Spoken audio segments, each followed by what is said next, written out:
but in a way in which the logic can ultimately be optimized for a satisfactory outcome in some way in which we define.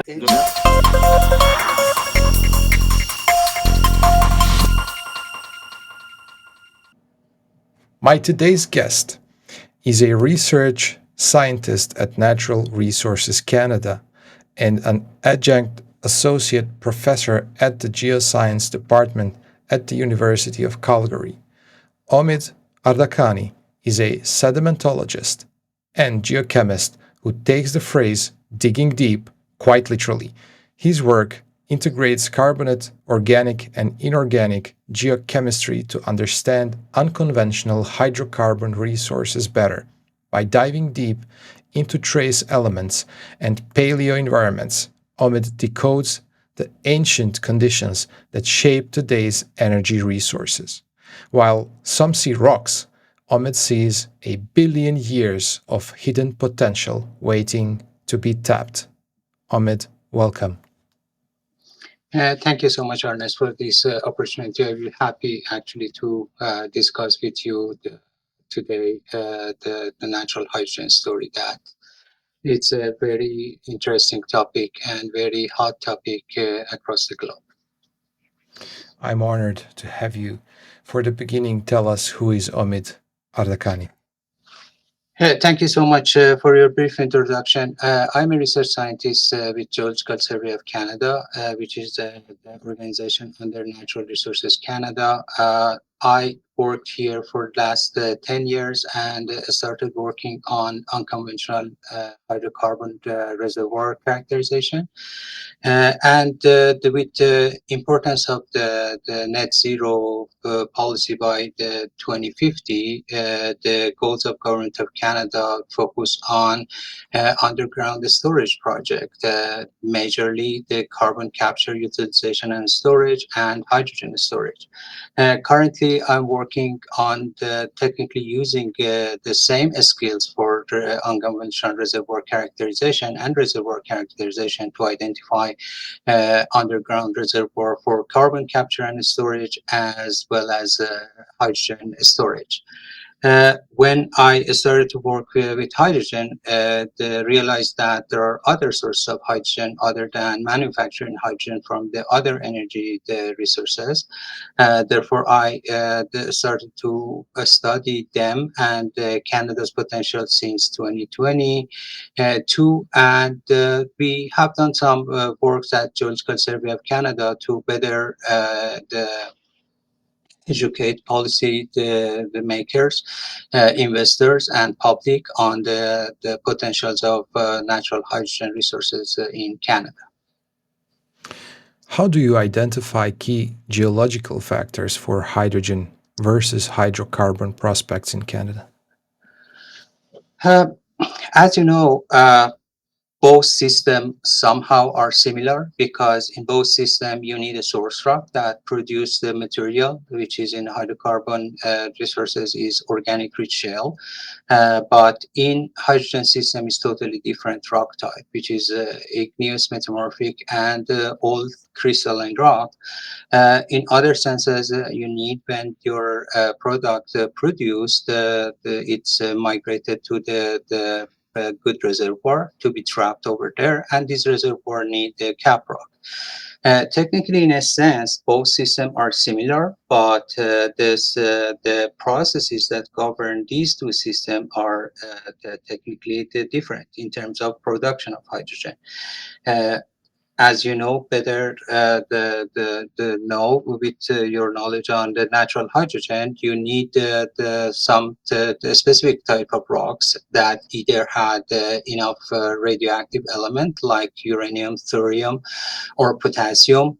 Through their radioactive decay, they cause the dissociation of water and create hydrogen.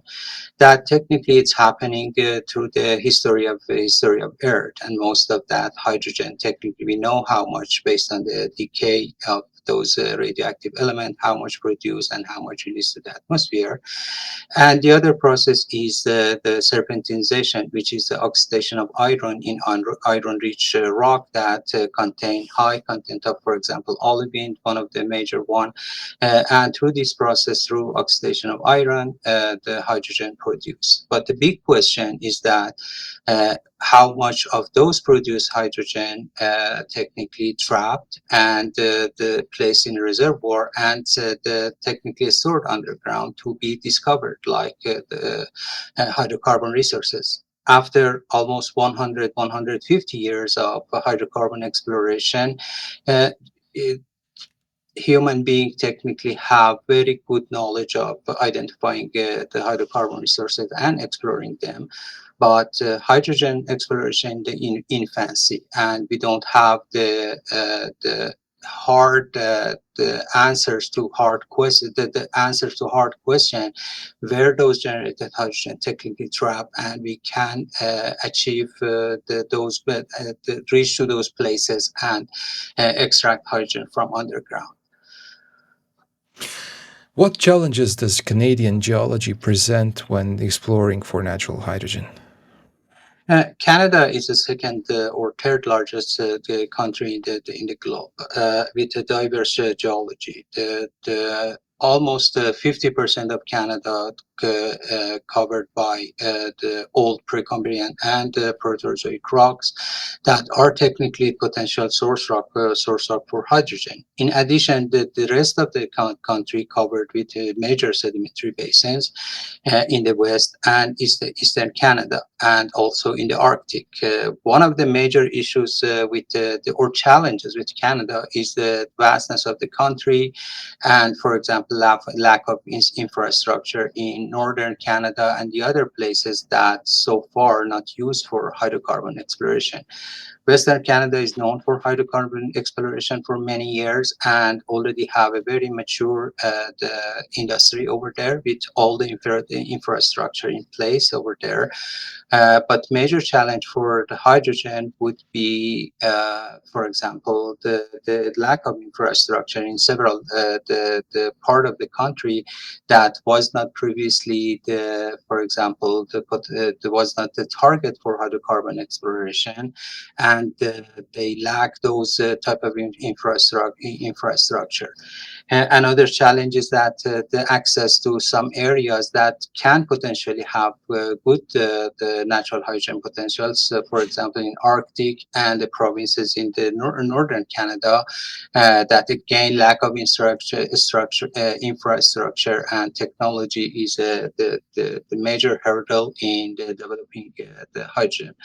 Otherwise, as I mentioned, there are some similarities between hydrocarbon system and hydrogen system that make Canada a good place for advancement of natural hydrogen, specifically in Western Canada and Eastern Canada, in some places like Ontario, that we have some infrastructure for hydrocarbon exploration.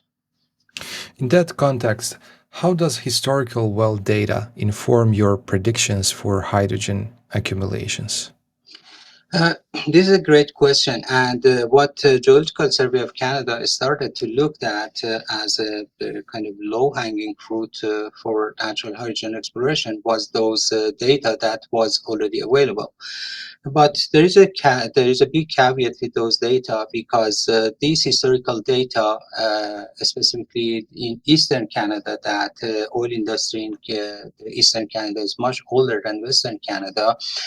Nobody looked for hydrogen, and hydrogen was not the target of their exploration. Therefore, some of those data, the majority of older data, they missed the hydrogen concentration because of lack of technology to measure hydrogen in those the produced gases or the other type of hydrocarbon.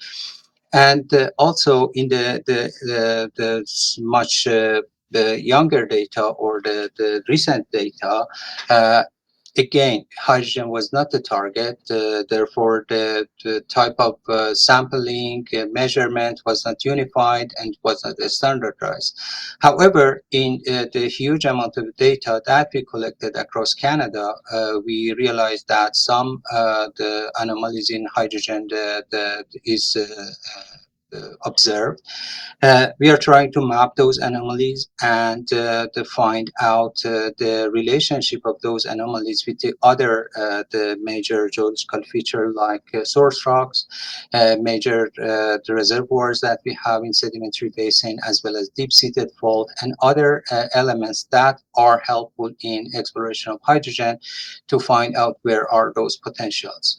Are they going actually to tell us where exactly those locations are located?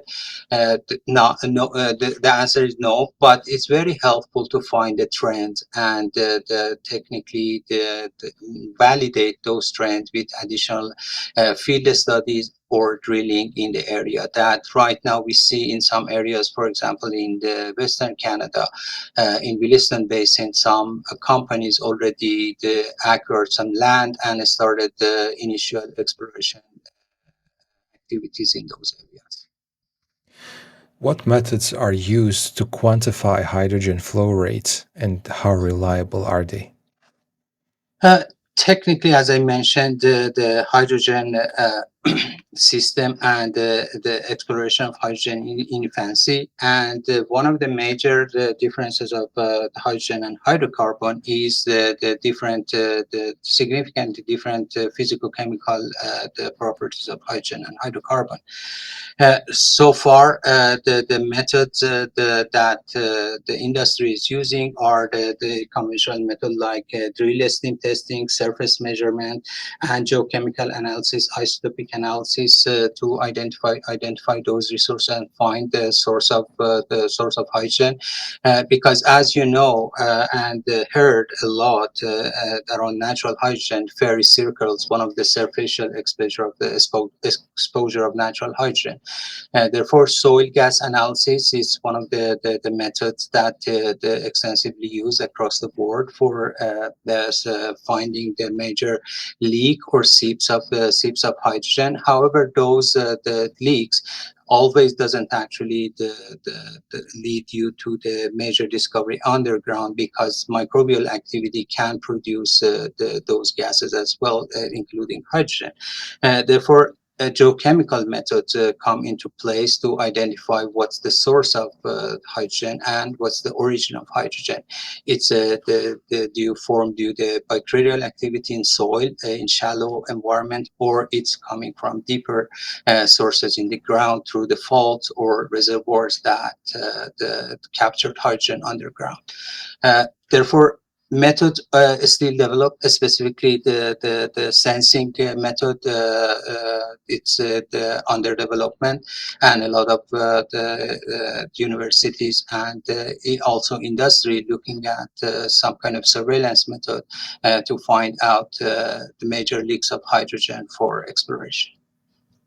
You already mentioned a bit, but are oil and gas exploration skills transferable to hydrogen projects? Hey, yes, most of those skills actually are transferable in terms of identifying major reservoirs, the major the skills that we use in oil and gas industry or previously used in oil and gas industry in geophysics in identifying the reservoirs, the cap rocks, and technically a stratigraphy of basin, identifying the major faults, specifically deep-seated fault that are connected to the Precambrian shield, or those old rock that are the major source of hydrogen.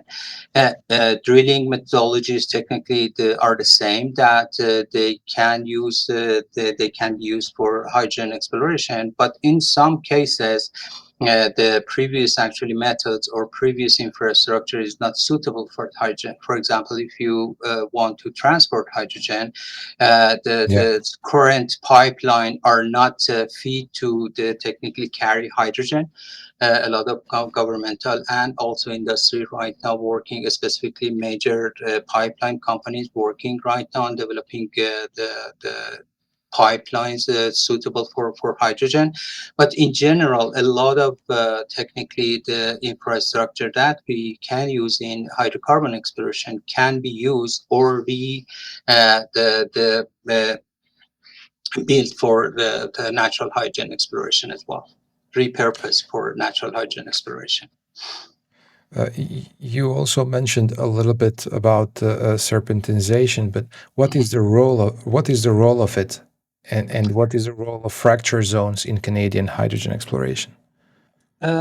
Technically, as I mentioned previously, the two aspect of technically the major aspect of hydrogen generation is water rock interaction. Whenever you want to actually produce hydrogen, you need water. In terms of radiolysis, your water is going to be dissociated and break down to hydrogen and oxygen. That again, fracture have a major role in technically the leading the water to those source rock, and the water rock interaction happen. This is the same for the serpentinization, because eventually for serpentinization you need water. Water has to be actually interact with the source rock and generate the hydrogen. That's why generate hydrogen through serpentinization. That's why some companies and some academic entities look at the stimulation processes, like for example in Oman, the universities, US universities look at Omanophyolite in terms of the serpentinization at low temperature, because mostly serpentinization happen at high temperatures, deeper the deep environment at the temperature around 200 or to 300 degrees Celsius. Therefore, they are looking at fractures at deeper areas. But some serpentinization, like what happened in Oman, like now, is technically happening at the lower temperature. For example, approximately 70 to 100 degrees Celsius. Therefore, in both systems, you need fractures to lead water to rock to this process happen and hydrogen be generated.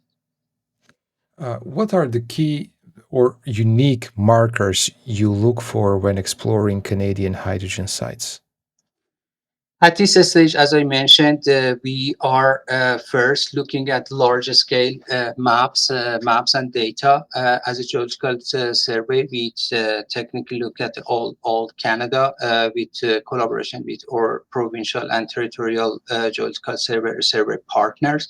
We look at the large view maps. For example, as I mentioned, we mapped already the gas distribution across Canada based on the legacy, the gas data and the archive gas data, and continuous production of the new data in Western Canada that we have active oil industry. We also look at the geophysical map, because the serpentinization is associated with those rocks with high gravity and also high magnetic the magnetic properties.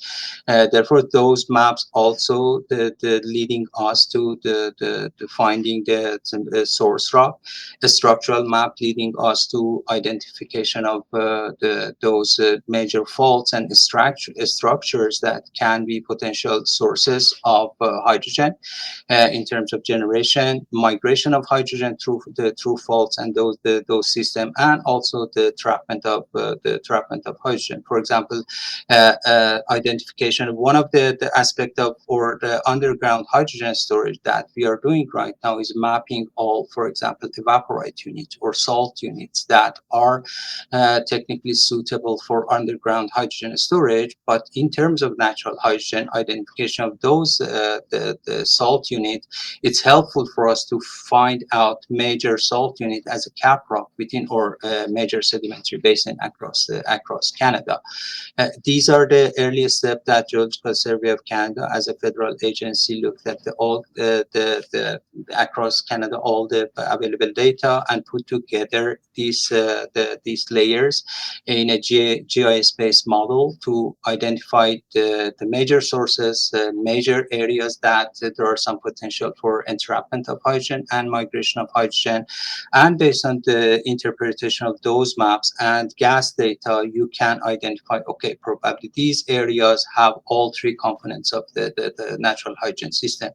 You have a source rock, you have a migration path, you have a good reservoir, and you have a cap rock. Therefore, the next step can be done or narrow down to areas with higher potential in Canada. This is so far the strategy for us, and our goal as Geological Survey of Canada is to provide information and the result of our research to support the exploration and decision making in mining and energy the resources in Canada.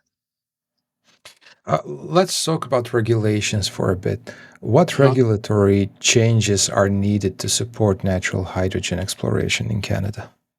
Uh, Regulation need to include the hydrogen in their the source of energy, for example, for the issuing the permits and other stuff. However, in Canada, regulation is under the provincial jurisdiction, not federal jurisdiction, or colleagues at the provinces and territories working on the regulations. I'm not perfectly aware of those activities, but we are in the contact with some of for example, provinces that are more where more the target of hydrogen exploration, like Saskatchewan. Right now, they have the regulation updated on helium.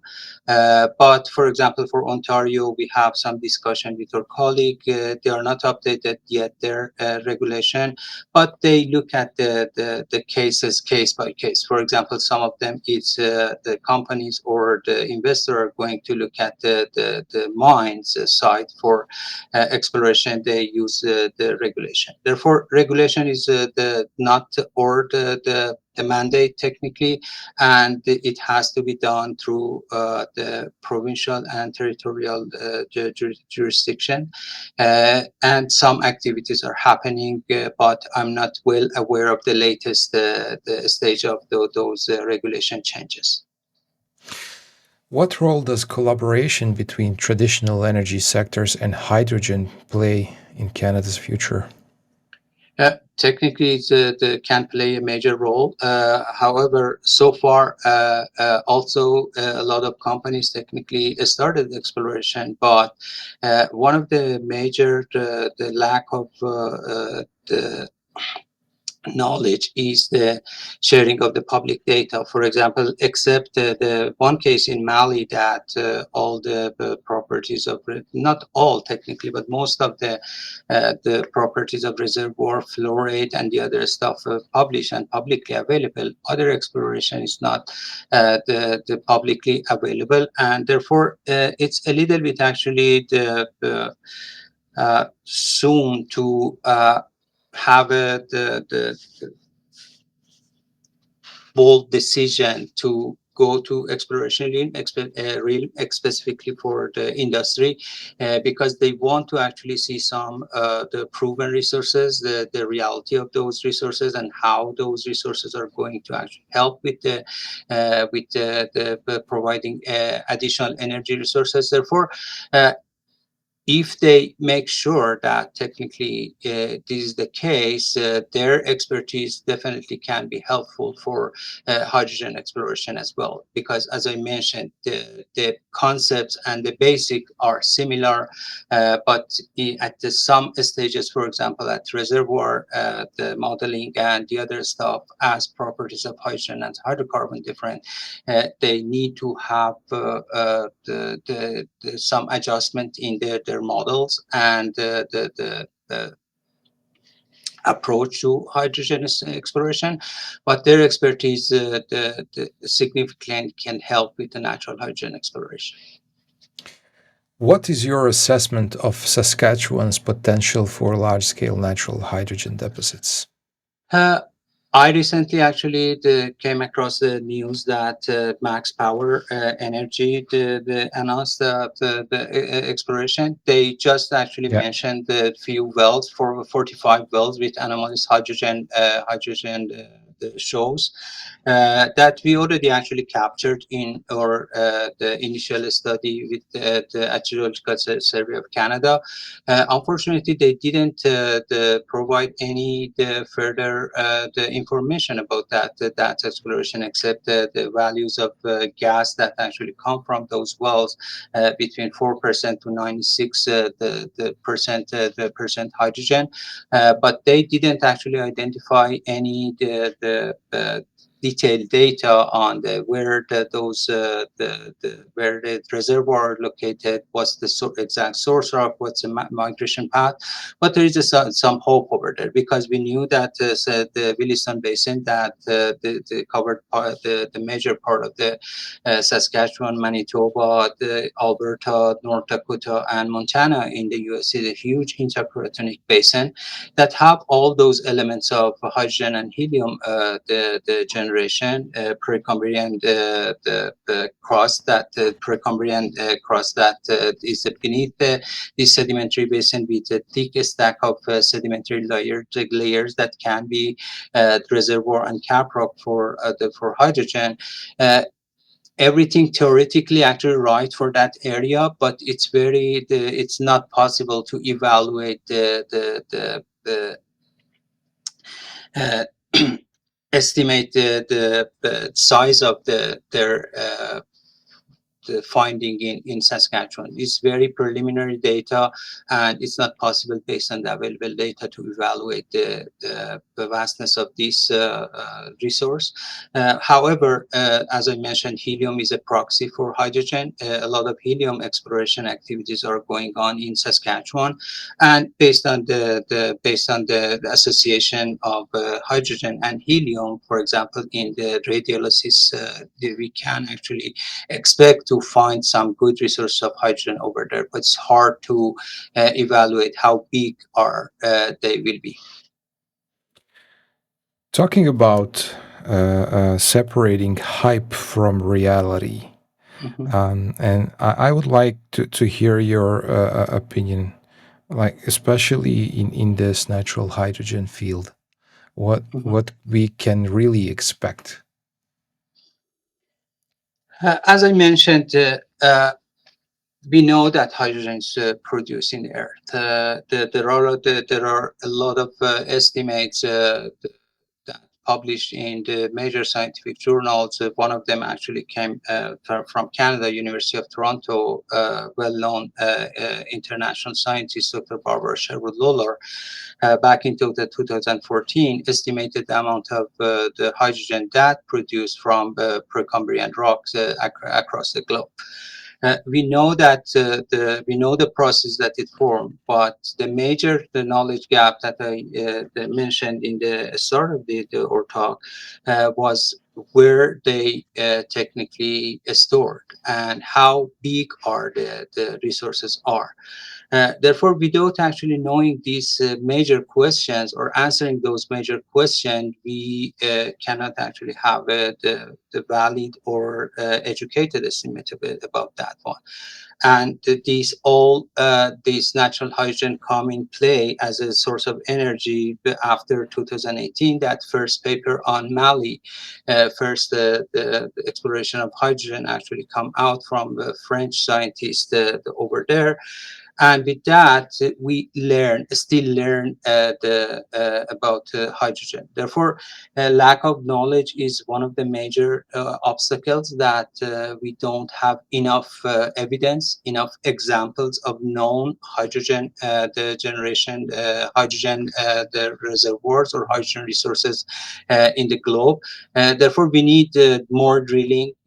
We know we need more exploration activities, and the investment by the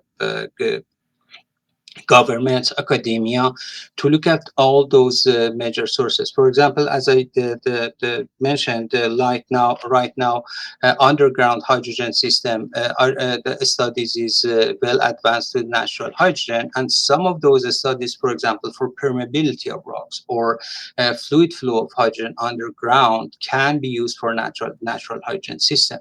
Therefore, these are unanswered questions or less known questions that we have. And until we don't have at least the answer to the majority of those questions, and also there is no proof of any proven resource of natural hydrogen, we can see all of those hypes and excitement around the finding of hydrogen. Some of them actually come from just some uh, uh, anomalous the soil measurement without any further exploration of hydrogen, further exploration for finding the origin of hydrogen in those areas or finding the reservoir. Therefore, we are expecting to have the hypes around the natural hydrogen until we have somehow a better understanding of the whole system. After that, when those established, when those question answered, a lot of investors and also the probably hydrocarbon companies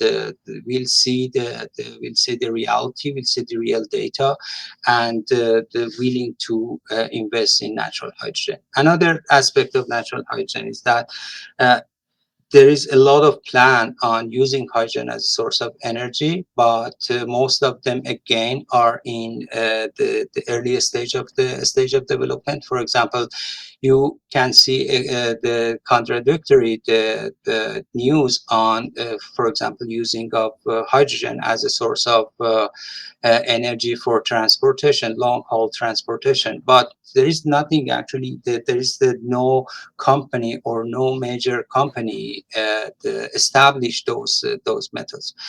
Therefore, this question has to be answered to have a better the understanding of usefulness of hydrogen in our goal toward net zero at 2050 and in the future. So basically, how should we set our expectations in relation to natural hydrogen? Should we be careful? Yes, definitely we did. We have to be careful because in comparison to the oil industry, we know how to use the hydrocarbon. You know, the usage of hydrocarbon was a little bit more known than that hydrogen. Traditionally, we use hydrogen in different in the industries and producing hydrogen. For example, and for your information, Canada is among 10 the countries that has a very well established the hydrogen production. But the majority of use of hydrogen was in refinery, in science, the Yeah. scientific studies, and a little bit in steel industry and ammonia. Further than that, even our industry doesn't exactly know how they are going to use hydrogen as, for example, source of heating, source of energy in the power plant or something like that. It doesn't mean that it's not going to happen. It means that it needs more study, more there's some kind of investment to better understand what is exactly the uses. Probably in next 2 years, we are not going actually to see a major shift in using hydrogen as source of energy, but down the road, in longer term, with advancing technology and science, probably we can find the use. But we have to be cautious about all of those excitement around the natural hydrogen, the exploration and use of hydrogen as well. Knowing the size of the discovery in Mali, Mhm. I do you think we should set our expectations based on that, or do you believe, based on your research, that there are much bigger potential discoveries? Because this one is not is pretty small. Yes, Yes. the Mali example is a small actually case.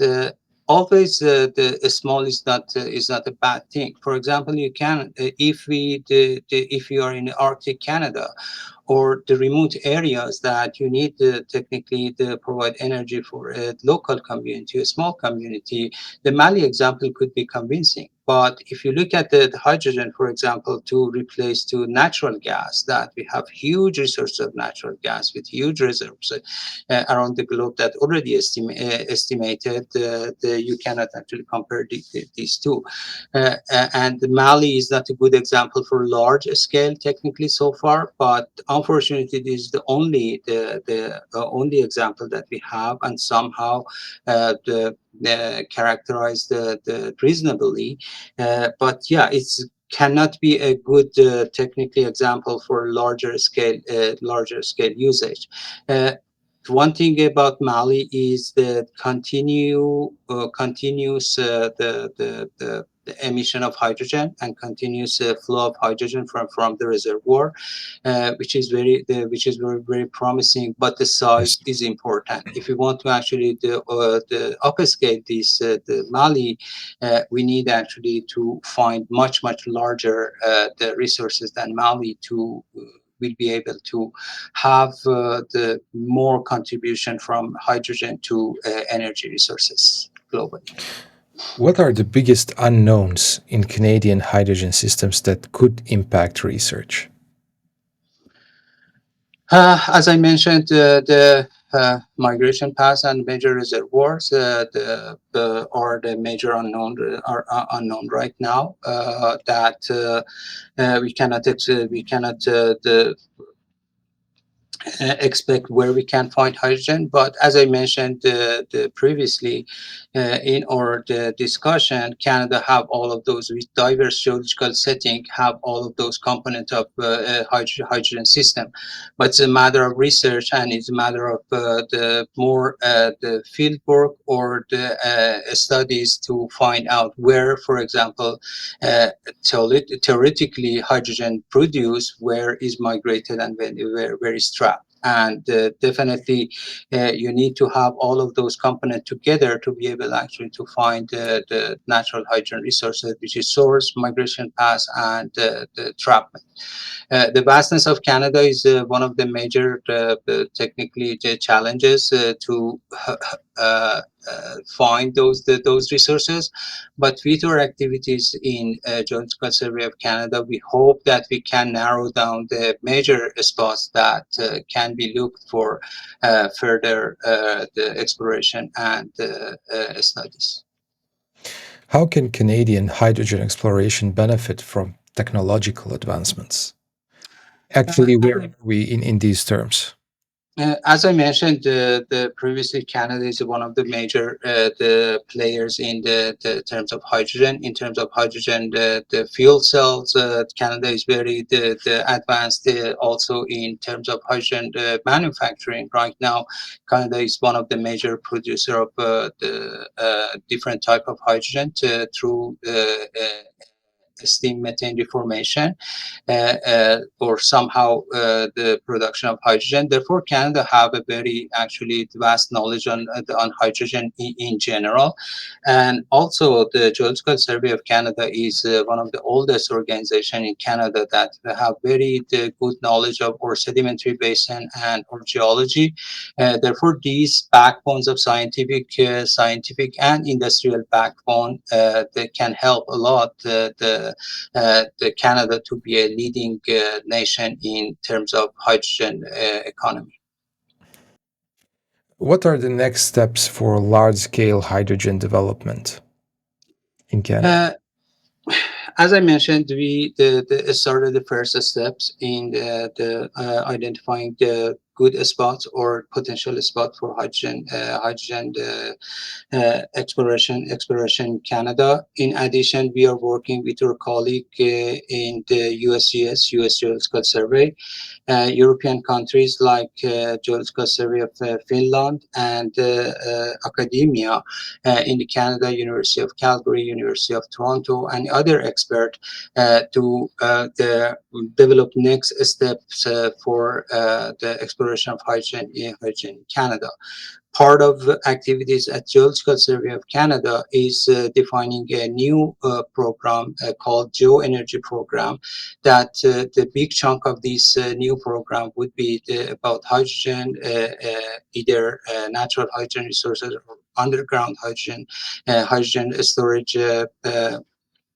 The project that we are trying actually to have some specific funding for those type of research and advancement of natural hydrogen and underground hydrogen within Canada. How might ongoing research reshape Canada's position on the global hydrogen market?